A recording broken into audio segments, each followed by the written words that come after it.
અને અહીં બહેનો જેટલા બેઠા છે, ગામડામાં તો હજી તમે થોડું ઘણું કામ એ કરો છો, બાકી તમે જુઓ અમારે શહેરમાં તો એવું થઈ ગયું છે કે બૈરાઓ કામ કરે તો એના શ્વાસ ફૂલાય છે, એ કામ ન કરે તો એને સાસુનું ડાચું ફૂલાય છે, અને એ કાંઈ ન કરે તો પોતે ફૂલાય છે.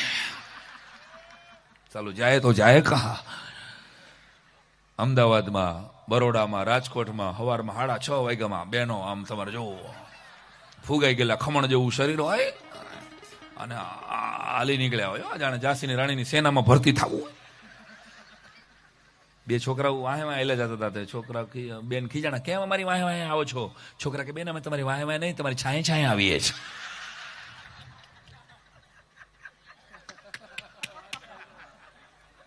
અને પાછા ઓલા કાનમાં ઓલા બોરિયા ભરાય હોય, શું કહેવાય એને? એરબડ્સ. હા, એમાં એરબડ્સ લગભગ પાસે હોય. એ પાછા કંઈક આપણે પાછળ હેલે જતા હોય ને આપણને ખાલી અવાજ ઢીંગ ઢીંગ ઢીંગ ઢીંગ ઢીંગ ઢીંગ ઢીંગ. બેન શાંતિ રાખો ને, તમે શું કામ? પણ તમે વોકિંગ કરો છો, કોઈ વોકિંગના ટાઈમે તો હોતા હોય છે આપણે. એટલે બેનો વોકિંગ કરવા જાય છે, આપણે એમ થાય કે આખું જીવતો જાગતો ચરબી સમુદ્ર જાતો હોય. આપણે એમ થાય કે ઓછું ખાતા હોય તો.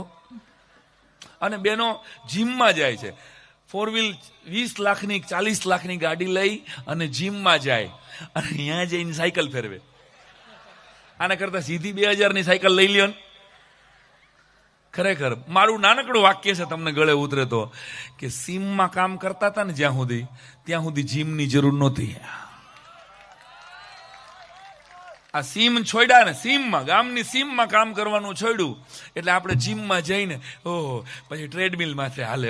આ હા એમને. અને અમારે આ અંકિતને વોકિંગ કરવાનું મેં કીધું ફાંદ વધી ગઈ છે, વોકિંગ કર.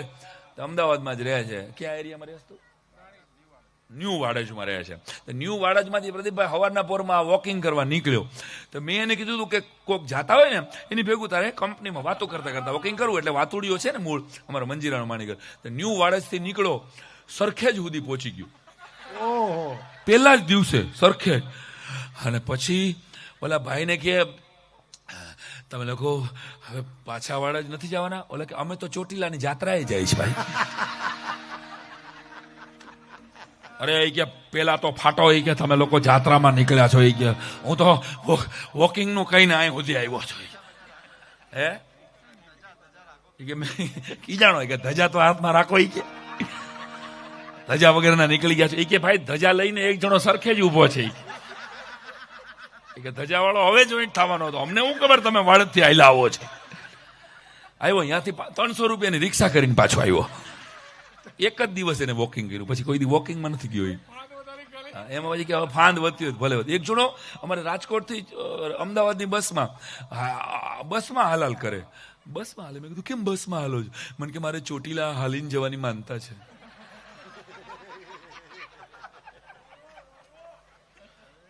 ચોટીલામાં હાલીને જતો હતો. આને કેમ પહોંચો તમે? હા એટલે. અને બસની અંદર અમારા અર્લી ડેઝમાં અમે જ્યારે સાવ શરૂઆત કાર્યક્રમની થતી ત્યારે કાંઈ એવી ગાડીઓ તો હતી નહીં. હું ને વિમલા 25 વર્ષ જૂનો મારો સાથીદાર છે. અમે મતલબ 501 રૂપિયાથી પ્રદીપભાઈ અમે આ કારકિર્દીની શરૂઆત કરેલી. અમદાવાદનો પ્રોગ્રામ હોય પછી બસમાં ડાયરો સવાર સુધી હાલે અને ઓલી ગીતા મંદિરથી બસમાં બેઠા હોય, એસટી બસમાં, વોલ્વોના હાલતી નહીં જોકે, અને એ બસના પૈસા એ નહોતા, એસટી બસમાં બેઠા હોય. હવે પુરુષો છે ને એના જેવી ભોળી કોમ નથી ખરેખર. જો બહેનોના મોઢા બગડ્યા, પણ હું એક દાખલામાં સાબિત કરું છું, પુરુષ જેવી ભોળી કોમ નહીં. તમે જુઓ એટલે થાયકા પાયકા હોય. એટલે મારું માથું ભૂલથી કહું છું, આઈ રિપીટ, બેન બેઠા હતા, એની જગ્યા એની પાસે ખાલી એક જગ્યા હતી, સામેની સીટમાં બીજી જગ્યામાં વિમલ બેઠો, મારી બાજુમાં કોઈ બેન બેઠા હતા ઓલરેડી, અને હું પાલડીથી ગીતા મંદિરથી ચડ્યો અને પાલડી આગળ આવ્યું ને ત્યાં મને જોકું આવી ગયું, આખી રાતનો ઉજાગરો. ભૂલથી બેનના ખભે મારું માથું ભટકાણું. એકવાર ભટકાણું ત્યાં તો બેને મારો આંબો વીખી નાખ્યો આખો.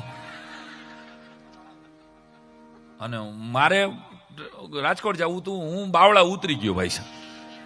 માતાજી રે ભૂલ થઈ ગઈ મારી ભાઈ સાહેબ. હું કહેવાય નહીં ટોપી બોપી પહેરેલી શિયાળાનો દિવસ, હું સાંઈરામ છું. અને ઓળખે કોણ? હજી બધા ઓળખે છે એવો દાવો નથી. તો હું તો ઉતરી ગયો કે ભાઈ ભૂલ થઈ ગઈ, હવે બેનને માથું અડી ગયું, તમે રાડે રાડ થઈ ગયા.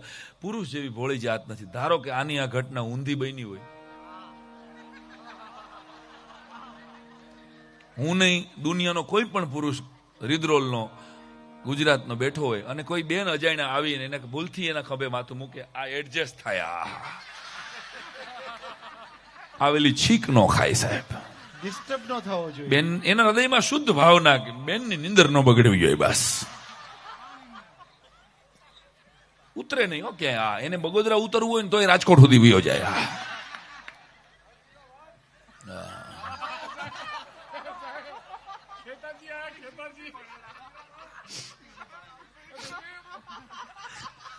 મેં એક જણા, હલો સંદીપ નું કર્યું? બાપુજી કે હા સંદીપ નું કર્યું. મેં કીધું કેવા છે માણસો? કે બસ સામે વાળા કે આપણા જેવા જ. મેં કીધું લે તોય કર્યું? થોડીક રાહ જોઈ હોત તો આપણા કરતા સારા માણસો મળત નહીં. કીધા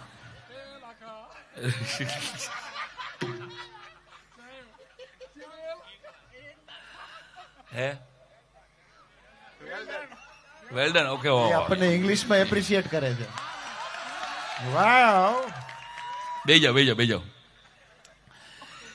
ઇંગ્લિશ છે ને, અમારું ઇંગ્લિશ જોરદાર છે.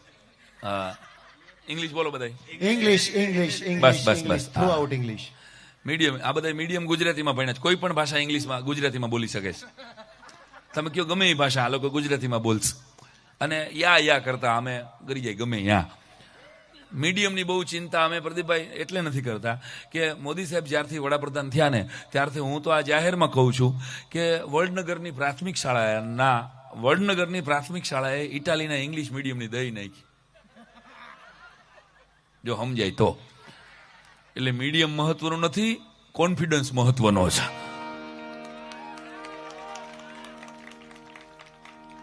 વિચાર તો કરો. યા કરતા ગમે ત્યાં વયા જાવ. એટલે તમારા જેટલા પણ પેરેન્ટ્સ બેઠા છે, તમારા બાળકો જેના નાના છે, એને કહું છું કે ભાઈ છોકરાને બહુ મીડિયમમાં ઇંગ્લિશ મીડિયમમાં ભણાવી લેવાથી આગળ આવી જાય. આવા અમે બધા ગુજરાતી મીડિયમ છે. અને મારા દીકરાને નક્કી થયું હતું, બીજો દીકરો છે ને એને ઇંગ્લિશ મીડિયમમાં બેસાડો. મારા ઘરના કહે, ઘરે તો કાંઈ મારું ન હાલે. મેં કીધું બેસાડો, આપણે કાંઈ વાંધો જ નથી. અને મને ભરોસો તો હતો જ કે અઠવાડિયા 15 દીમાં હમણાં ખેલ આવી જશે પાછો. અઠવાડિયા પછી ફોન આવ્યો કે સાંઈરામ દવે, મને કે ધર્મરાજ, મારા દીકરાનો, ધર્મરાજના પેરેન્ટ્સ બોલો છો? મેં કે હા. અર્જન્ટ સ્કૂલે આવો નહીં કે. મને તો ખાલી એનો જ રાજીપો હતો કે અઠવાડિયા પછી ફોન આવ્યો હતો. આ ત્રીજા જ દિવસે આવવો જોઈએ. મને મારા છોકરામાંથી ભરોસો હોય ને. તો મેં અહીંયા કેરાલાના ઇંગ્લિશ મીડિયમના ટીચર હતા. એ કે સર અમે ઇંગ્લિશ મીડિયમમાં પ્લે હાઉસમાં છોકરાઓને પૂછીએ કે બતાવીએ કે આ કાવ છે અને ધીસ ઇઝ કાવ. જો એ કાવ બોલે તો વેરી ગુડ કહીએ, પણ ગૈયા બોલે તો પણ ચાલે, ગાય બોલે તો પણ અમે એને શીખવીએ પ્લે હાઉસમાં. તો પ્રોબ્લેમ શું છે? મને કે તમારા દીકરાને અમે કેમલ બતાવ્યો કે વોટ ઇઝ ધીસ? તો એ ઊંટ બોલે તો પણ ચાલે. તો પ્રોબ્લેમ શું છે? મને કે તમારો દીકરો કાંઈક એવું કે છે હાંઢિયો.